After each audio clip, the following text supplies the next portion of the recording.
Welcome to the show. I am James Swanwick. Today we're talking to a sports bar owner who is around alcohol all the time, who was drinking 15 to 20 double shots of Fireball cinnamon whiskey per day. That's a lot. That's about 1.5 litres. 1.5 litres of whiskey per day. He joined us in our Project 90 program and is now 97 days alcohol-free as we are recording that. He was also smoking 2 packs a day of cigarettes. Guess what? He quit. He's now 7 weeks cigarette-free. An incredible turnaround. I love seeing these kind of turnarounds, transformations in people. They commit, they go in, they learn some tools, they quit, they stay quit. Not just alcohol, but also cigarettes. It's pretty amazing. Today's guest, Ron McMillan, actually was emailing with me in May of 2020. He considered joining us then, but then he had a pretty serious fall, hit his head, and had to have brain surgery. And his doctor recommended that he didn't do anything serious after that, of course, while he was recovering. And so it was another year or so before he actually came and enrolled in our Project 90 experience and got our support. So couldn't be happier for Ron. Really exciting. I'm going to press play here in a second and play the conversation that Ron and I had. Just before I do that, we've launched a YouTube channel. It's called Alcohol Free Lifestyle. Some motivational videos there, some training videos. If you go to alcoholfreelifestyle.com/YouTube, if you just type that in your URL, that will bring up the new YouTube channel. So rather than in addition to listening to the soothing tones of my voice, you can also watch me on video, watch some of our coaches. Like I said, we've got some motivational videos there, little 2 or 3 minute videos, which should inspire you to quit. We've also got some training videos there where I walk through how to socialize without alcohol, what to expect in the first 7 to 10 days if you choose to quit alcohol, whether it be on your own or whether it be through one of our programs. alcoholfreelifestyle.com/YouTube is the link. If you're listening and you haven't got our guide yet, I will send you my Alcohol Freedom Formula Guide. I outline the very process in that guide that I walk our clients through inside of Project 90. I'll send it out to you. It's complimentary. It's free. You can go to alcoholfreelifestyle.com/guide. Likewise, if you would like to have a 15-minute exploratory conversation with our Project 90 top coach, Victoria English, you can go to alcoholfreelifestyle.com/schedule. That is for folks who are over 35, professionals, financially independent. We have a lot of CPAs, investors, people in full-time jobs, entrepreneurs, lots of professions. But if that's you, if you feel like that's you and you are ready, you feel ready to get some support to get long-term power over your drinking habits, then feel free to book a 15-minute exploratory call with Victoria. There's nothing to buy on that call, nothing to enroll in. It's just an introductory chat. You can go to alcoholfreelifestyle.com/schedule. Okay, let us listen to Ron McMillan, 61, sports bar owner and CPA in the Tampa Bay area in Florida. So interesting that he is around alcohol and cigarettes all day, and yet he's quit. His bar, as you'll learn, is one of the few bars that allow smoking inside.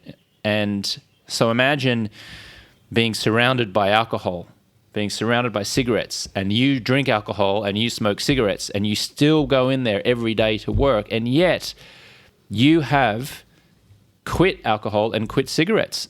And it's easy. And he's flying. How did he do it? Let's hear from him. Here's Ron McMillan. Tell us about your sports bar, Ron. Yeah, this I bought it in 1997, and it's 4,400 square feet. I've got 43, 44 televisions in there, and we show a wide range of sporting events, anywhere via satellite to cable TV. So you've had 25 good years now of access to all of the alcohol at the sports bar as well, Ron. So over the years, have you been partaking in your own product, throughout the day or of an evening or of a morning maybe? Yeah, there's been times where I do drink during the day and at night. Yes, huh? And what's been your drink of choice over the years? Usually it's Fireball, which is cinnamon whiskey. Cinnamon whiskey. Got it. Okay. And you've actually gone 10 months alcohol-free previously, haven't you? That's the longest stint that you've done. Tell us a little bit about your on-again, off-again relationship with alcohol. Well, I would just go in and out with drinking. My main problem was moderation. I could never sit down and have one or two drinks. I just can't do it. It seemed like I wanted to, but I would sit down and have one or two, but it ended up being 15 to 20. And I would always drink double, so that's double that. So 15 to 20 double shots of Fireball cinnamon whiskey. That seems like a lot. I have a high tolerance, unfortunately. Got it. And over what time period would you have those 15 to 20 double shots? I was usually 3, 4, maybe 5 hours. A lot of times during football games or sporting events.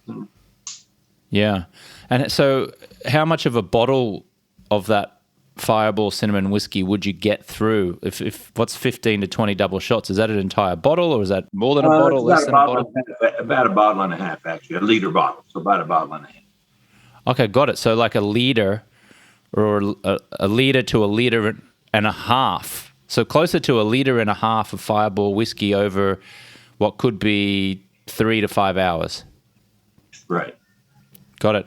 And what effect was that having on you when you were doing that consistently? Well, like I said, I have a high tolerance for alcohol, but of course the mornings were always very rough. Not feeling well, groggy, whatever the case may be. And I never had a clear mind. And probably wasn't the best to my employees. I wasn't as tolerant, maybe. And basically just being clear-minded. I wasn't clear-minded. Just give us an example of what was going through your mind when you would wake up in the morning after a night like that. Like as soon as you would wake up, did you taste it in your mouth? Were you dehydrated? What was the story that was going on in your head at that point? Well, of course, I would, obviously be probably dehydrated. I drink a lot of water and just obviously move real slow. And at that time, I guess I was smoking, and so it kind of had that bad taste in your mouth, and obviously a headache, and that's right. Just moving real slow, foggy. And was the story in your head, oh, I should stop this, or I'm going to reduce tonight, or was it, no, I'll just keep going, this is fine, it's just part of the process? Like, what was the story you were telling yourself? Yeah, I knew it wasn't, obviously, that's not good for anybody, and I knew I had to quit, but when I would go through my drinking spurts, it would last a week, maybe 2 weeks, where I would do it every day. And then even though I know it was not good for me, I just did it, Yeah. And can you identify why you think you kept doing it, even though you knew it wasn't great for you? In hindsight, have you identified what was driving that drinking and smoking behavior? Yeah, I had a lot of triggers, but a majority of it was at that time, of course, I was around it all the time. Being in a sports bar, I was around. I mean, my office, if you will, sports bar is also my liquor room. And so just in my office alone, I have probably 150, 200 bottles of liquor. So I'm just being around it all the time. Yeah, like every day you're doing your CPA work in the back, because you're also a CPA, and your office is in the back of your sports bar, as I understand. And all day you're staring at the very product that is ironically holding you back. That's right. It ripped so much, very much so, very much so. Wow. Well, we'll get to how you managed to get over that in a second, when we figure out how you actually now, I guess, sit in your office and do your work and look at the alcohol but don't consume it. But what other impact do you think that was having on your life, those consistent drinking and smoking habits, in terms of maybe relationships with friends or family or colleagues or staff? Can you give us some examples of where those habits were showing up? Right. I was very short-tempered, very, very short-tempered when I was drinking. uh, it would virtually anything would set me off. So a lot of relationships, whether it be friendship or romantically, whichever the case, a lot of them were strained, very much so. A lot of them. Was there one incident in particular, or a couple of incidents where you started to go, oh, actually, I've got into a fight with someone here, I've had an argument, I've snapped at someone, and you identified that it was because of, irritability or your drinking? Is there any specific example you can point to? It would just happen a lot, a lot with the customers and so forth.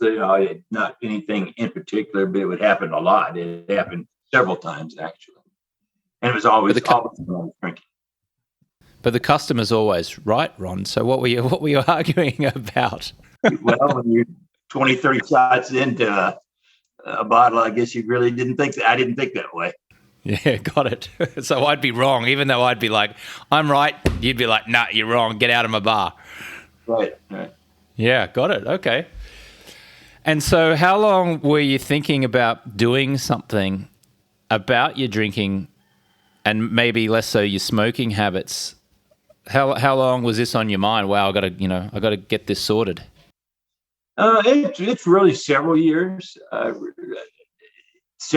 Again, I knew that drinking that much wasn't, actually drinking any, but particularly that much was not good for me. But I still just kind of kept putting it off. And I did go to a couple of AA meetings just voluntarily a couple times, but that definitely wasn't for me.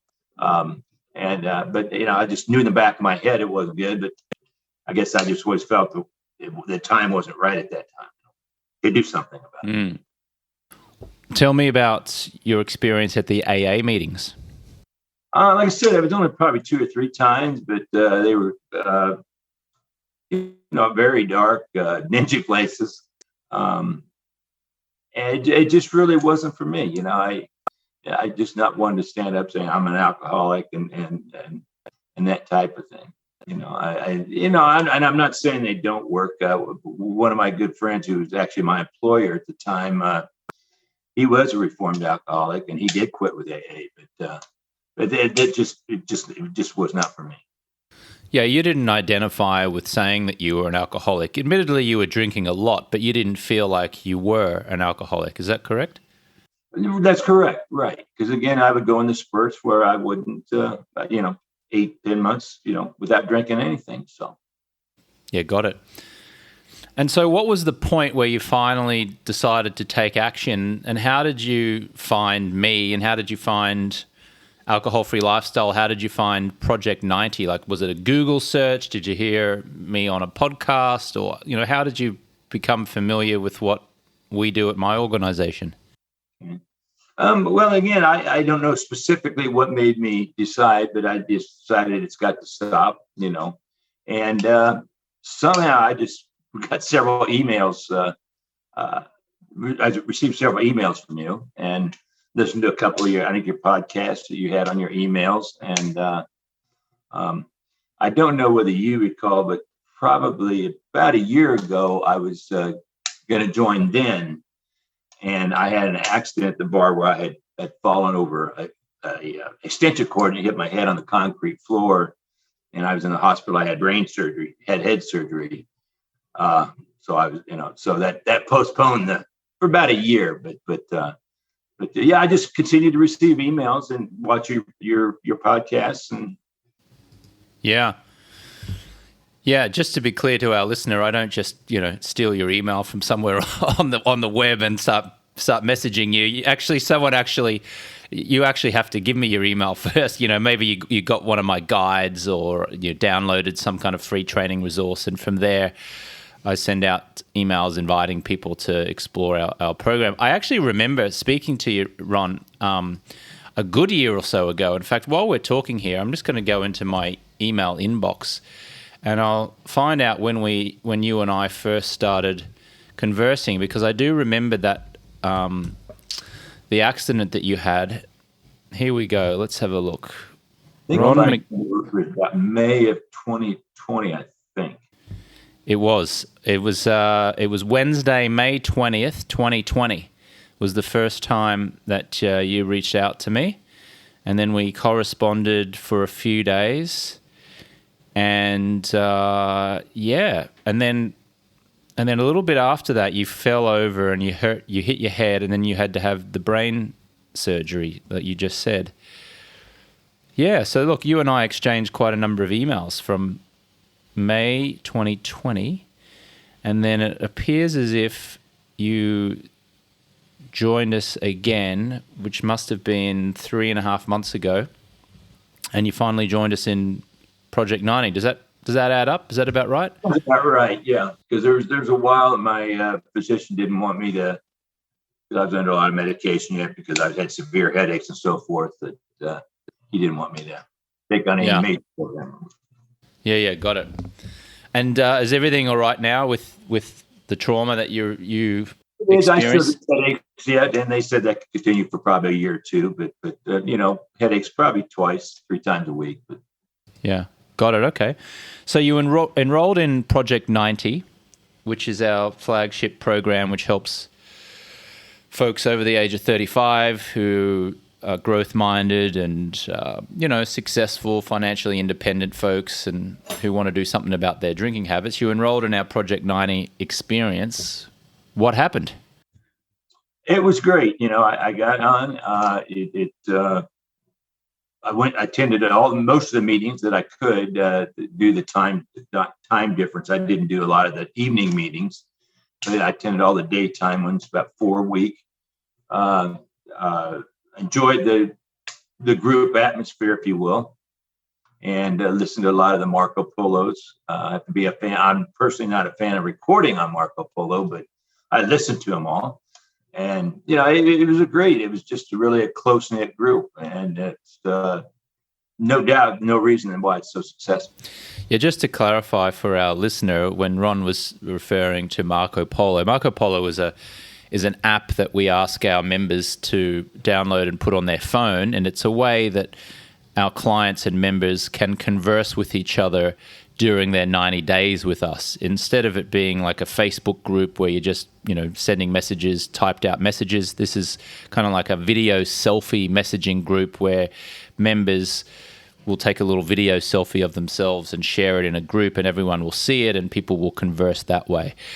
Most of our clients have a lot of resistance to doing that in the beginning because, if you want to listen to a bunch of over 40s, 50s, 60s people behave like children, ask them to download an app and do a video selfie, Ron, because they will just start saying to you, "Oh, I'm not good on social media. Oh, I don't like recording myself." You were probably like that as well, Ron, were you?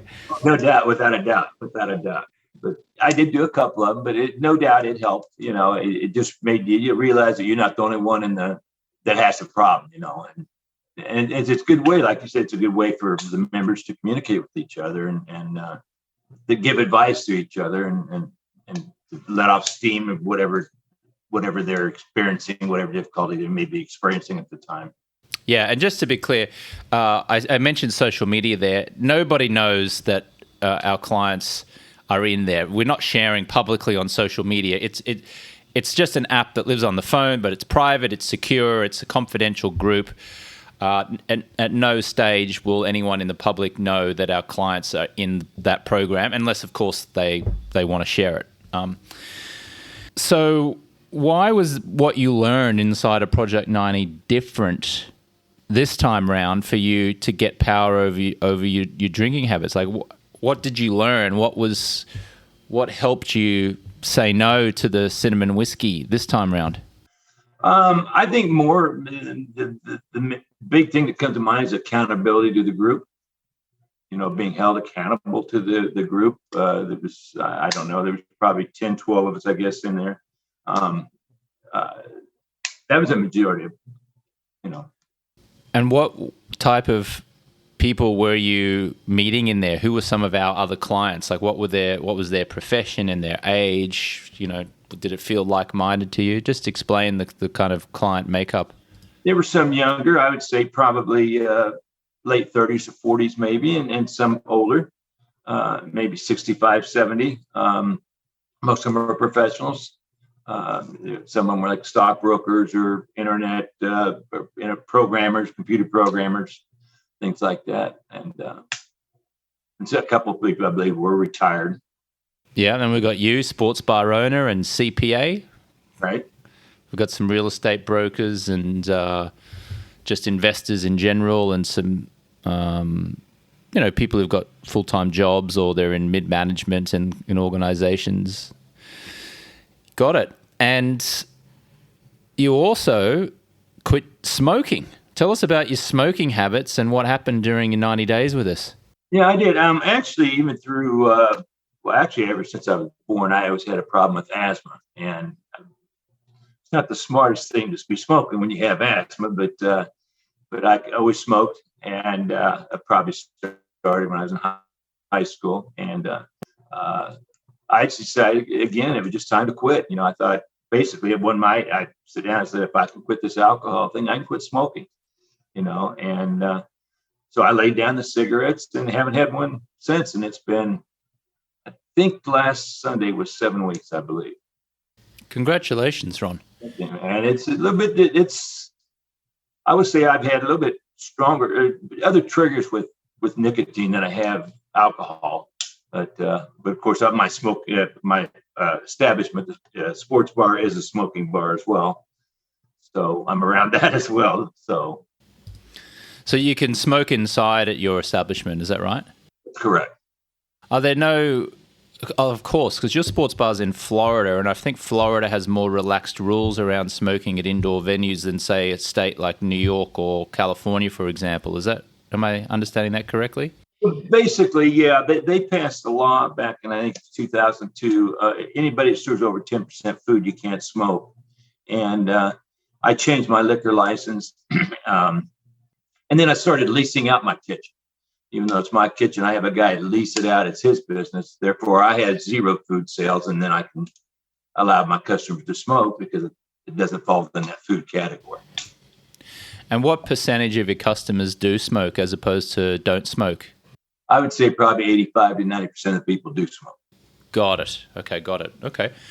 I'm one of the very few established sports bars around that do allow smoke. Got it. And is that does that encourage those who do smoke to come to your establishment? Like, do you find you have regulars who that's like a selling point for them, that they can come in and smoke inside of your bar? I believe it is, yes. Mm-hmm. Okay, got it. So you were around liquor all day, you were around cigarettes and smoking all day, and you're going to the office every day, and yet you're now 97, 98 days alcohol-free and 7 weeks cigarette-free. How does that happen? Like, how is that even possible when you're just surrounded by the very thing that you're saying no to? I just again, back to the accountability thing, that I just know I'm not going to ever pick up another drink again. I have no desire to even a couple of days ago, I was sitting at the bar watching a football game, I think it was, and drinking my ice water. And I drink a lot of ice water. But somebody offered a drink, and I just said, no, I'm alcohol free right now, and I just have no intention, because I'm afraid if I go back to even drinking one or two, it will be the 20 or 30 back again. So. Did it feel awkward for you to politely decline the offer of a drink, or were you perfectly okay and confident about it? I would say at first it was, maybe the first day or two when people started noticing I wasn't drinking, it was. But then after that, no, not at all. I don't have any problem at all, and I don't criticize them for drinking either, But so. Well, that probably wouldn't be good for business, Ron. Right. You invite them into your bar, and they'll come up and say, "Can I get a whiskey?" And you shouldn't be drinking. Yeah, right. Right. Your books are probably going to be not as strong as right. next year if you're encouraging that. Yeah, got it. And do you know what the shift was that made you go from feeling uncomfortable politely declining someone's drink to comfortable politely someone's offer of a drink? I think just get used to saying I'm alcohol free. After saying it once or twice, you can practice it all you want, but until you get actually into the situation, after I said it a couple of times, it didn't bother me, And these And were all friends, and they didn't sit there and egg me on and force, or not force me, but try to encourage me either. They said they knew once I said it that was, they didn't try to encourage me to have one. So. And what did they say about you politely declining? What were some of the different reactions or responses to that? Well, a lot of them were very happy. A lot of them said probably about time, especially a lot of them would see me, when I'd be on my drinking binge, but basically very happy for me. Got it. And has anyone given you feedback about this new version of Ron? Oh, yeah. Yeah. They know I'm not as hot-headed or as big. I don't have the big temper I used to have. I'm, better mind, clearer mind. And they could tell a world of difference. Absolutely. So is there an example of one particular person telling you one particular thing? Was it a staff member or a friend or a customer? Customers, actually today I was sitting at the bar and watching ESPN, and this guy I hadn't seen in probably 4 months before I started P90 Project 90. He just said, "Ron, you look great. What have you done?" I mean, he didn't know at the time I had quit drinking or smoking, but he said, "You just look great, and I could tell that you're so clear-minded and everything." And he just wanted to know what I had done. So that was one that just happened just today. So. And how did that feel for you? Felt great. It felt great. It really did, and I can tell, obviously, particularly with my mind thinking, being clear-minded, it's great. I don't procrastinate doing tax returns and things I used to. I get everything done and get everything done on time. Oh, okay. Got it. So you're much more productive and efficient now, it seems. Without a doubt, right? Without a doubt. So your CPA work, you're doing that in the back office of the bar, correct? Correct. Got it. And you're still sitting there staring at alcohol and liquor and everything in that room where you're doing your CPA work. Is that correct? It's around me, yes, right. Yeah. Okay. But you look at it and nothing goes through your mind, or you don't even see it anymore? I see it, but it doesn't. Nothing ever enters my mind. Maybe I didn't have a drink. No, that doesn't even enter my mind. That must feel empowering or something. How does it feel? It feels great that you can overcome something like that. It really does. Yeah, amazing. Were there any other things that you noticed from our other clients in Project 90 that inspired you along the way? I obviously don't want you to reveal the names or the identities of other clients because it's private and confidential, but generally speaking, was there a particular person or a particular story or a particular something that was very helpful for you along the journey? Well, I would say, actually, when you're in the program a little bit, let's say 15 or 20 days in the program, then somebody comes in new, it's really interesting to see how they change. Like I changed over time, and offer them advice, and I'm sure people felt the same way about me, when I first came in the program. Yeah. So when you first came in, I guess, if I'm understanding you correctly, you felt maybe a bit anxious or nervous, and you're looking to other people who'd been in there longer to support you. But then once you're a couple of weeks in and you've got some momentum and then new people come in, you end up kind of being a coach to them, right? You end up being able to give them some advice. And of course, a lot of the neuroscience today demonstrates that the fastest way to learn anything is to teach it. So did you feel like you were a teacher or a coach or a mentor to new folks who were coming through as you progressed through your 90 days, Ron? Yeah, I don't like the word teacher, but mentor, absolutely. Absolutely mentor, yeah. And how were you able to be that mentor, like on these group Zoom calls? Yeah, just maybe give them advice, if they were having an issue or let's say like a weekend was coming up that maybe their first weekend being alcohol free, how they were going to handle it. I just said told them what I did or what I had heard also other members do, to not have the trigger to drink and things like that. Got it. Okay. And so you're 97 or 98 days alcohol free as we're recording this. You're 7 weeks cigarette free since we're recording this. What is the plan now for the next, let's say, the next 6 months, the next 12 months, the next 5 years, the next decade? Like, what's the plan from here, Ron? Well, right initially at the end of the Project 90, I went ahead and signed up for the Beyond 90. So that's 9 months there. And because I do really like the group and it is beneficial, And so I'm going to also remain alcohol free for another 9 months as well as smoke free. And right now, as I sit here, I intend 5 years from now not to have another drink. It's just there's so much to get out of life that you don't need that poison that drug, I guess, or however you want to. You just don't need. I just don't need it. Yeah, and you also don't judge other people who do consume it as well. It sounds like.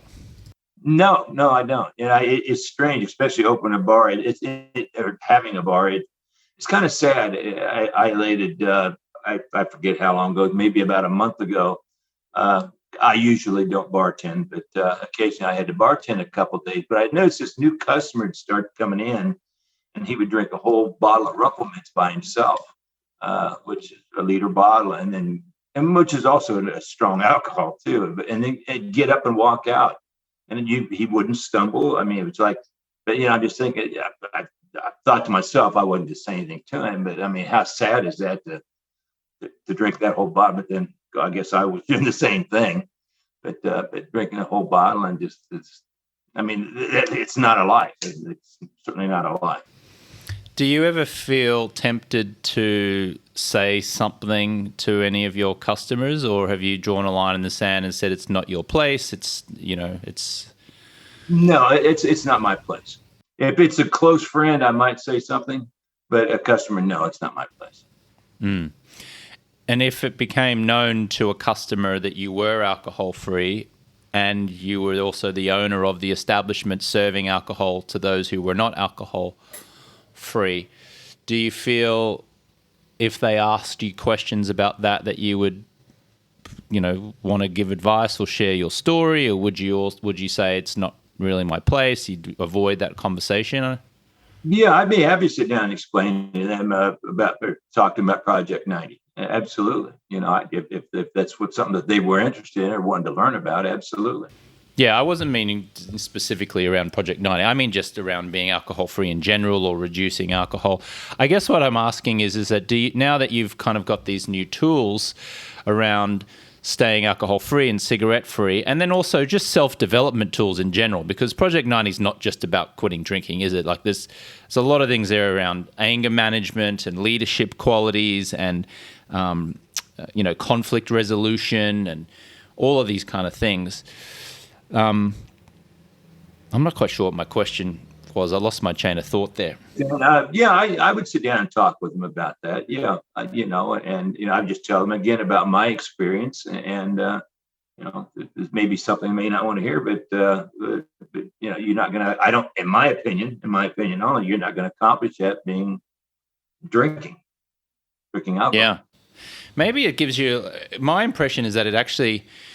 If you were the barman at your own bar, or even if you're in your bar and you're observing the customers who are coming in who are drinking and smoking, and you're alcohol-free and you don't smoke, my experience might be that actually would reinforce in your own mind the benefits of you being alcohol-free. Like it gives you a front row seat to human nature. It gives you a front row seat to seeing the kind of opposite of what you are now trying to create in your life. Does, like I said, occasionally a few times I do have to bartend when someone's sick or whatever, and you just watch somebody when they come in sober, and as slowly, just one drink, two drinks, three. It's amazing how much their temperament and their body functions and everything changes, and it, quite frankly, it's sad, but got it. So interesting, isn't it? It's like the man who's alcohol-free and cigarette-free and moving in one direction also has an establishment which fosters the thing that he's trying to steer away from, or the thing that he's moving away from. So it kind of feels like it's works in your favor. Well, because it's, it reinforces your belief in the new Ron as opposed to the earlier version of Ron. Yeah, that it does. It really does. It does. Just watching the clientele and everything. Yeah. Well, also the temptation is always right there at arm's distance. Or maybe there's not a temptation because maybe you don't have the temptation. But if you were to have the temptation, your access to the very drugs that you've been avoiding is literally at arm's distance. All you got to do is just... Yeah, within arm's reach, yeah. Within arm's reach, that's right. Yeah. So interesting. At least I find it interesting, Ron. Well, Ron, congratulations. I'm so happy for you. 97 days alcohol-free as we're recording this, 7 weeks cigarette-free, from 1.5 litres of Fireball Cinnamon whiskey a day, it seems, or most days, to completely alcohol-free, and to a pack or two of cigarettes per day to 0. And now people complimenting you on how you look and feeling good, and you're less irritable, and you're clear, and you're focused, and you're getting things done. You're not moody or grumpy. You're better to your employees. People are saying you look great. Seems like you've had some pretty big transformation going on. It is, it's just, I can't speak highly enough about the program, Project 90. It's great. Great. Well, thank you, Ron. And I so acknowledge you for being with us and for supporting other people, not just getting the support from our coaches, but also supporting other members, as you mentioned, who came in after you. Thank you for the positive influence that you were on our community. I so appreciate you, sir. Well, thank you. And thank you for the program. It's outstanding. You're welcome. Ron McMillan, 61, sports bar owner and CPA from Tampa Bay area in Florida. And to you, the listener, thank you so much for being here. Just a reminder, if you would like to have a conversation with our top coach, Victoria English, on an exploratory call just to see if Project 90 could be for you, then you're welcome to go to alcoholfreelifestyle.com/schedule. There will be nothing to buy or enroll in on that particular call with Coach Victoria. It's just an exploratory call. If you indeed would like to explore Project 90 after that, then we can schedule another call and go into more details. But if you want to just see if this is for you, if you're over 35, if you're a professional or you're an entrepreneur, if you're financially independent and you feel ready to do something about your alcohol consumption and change your life, much like Ron has, go to alcoholfreelifestyle.com/schedule. Thank you so much, and we will catch you on the next one. Thank you so much for listening to today's episode. I want to load you up with some free stuff. If you look in the show description, there's a link there to get my guide, which is the Alcohol Freedom Formula Guide. And in that guide, I will walk you through the process and system for successfully reducing or quitting alcohol. It's the same system and process that I give to my clients inside of Project 90. And if you would like to get your hands on that guide, you can click the link in the description part of this episode, or you can go to alcoholfreelifestyle.com/guide. Likewise, if you would like to be considered for Project 90 to join our community and get some accountability, some coaching, and have fun, achieve some goals over at least 90 days with our help and support, then you're invited to schedule a complimentary coaching call with one of my coaches. You can do that by clicking the link in the show description or going to alcoholfreelifestyle.com/schedule. Now, Project 90 is for over 30s only.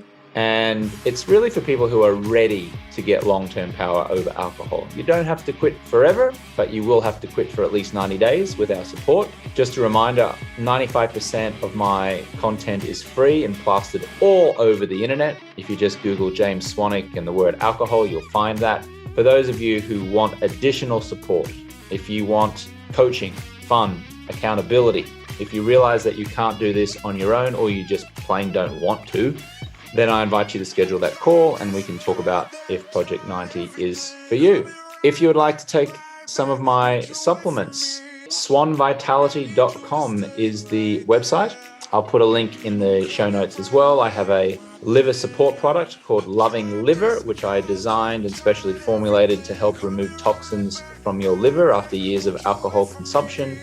Again, there's a link in the show description. We've also got a green powder there, which turns into a green juice filled with amazing ingredients to support you and give you energy throughout the day. And there's also a magnesium product, which I take every night to help me prepare for sleep and to sleep through the night. So there's a few options there. Lastly, if this episode or the show in general has helped you or supported you in any way, I would so appreciate it if you would write a review. It really does help the show climb the rankings and expose the show to people who don't yet know about us. So if this show has benefited you in any way and you feel compelled to pay it forward, just writing a short little review, hopefully a nice one, will be so appreciated, and I will thank you immensely. Lastly, if you'd like to talk to me about anything at all, feel free to send me an email at james@alcoholfreelifestyle.com. I do read and respond to every email. And you can also follow me on Instagram at James Swanwick. Send me a message there. And I look forward to connecting with you soon. Catch you on the next one.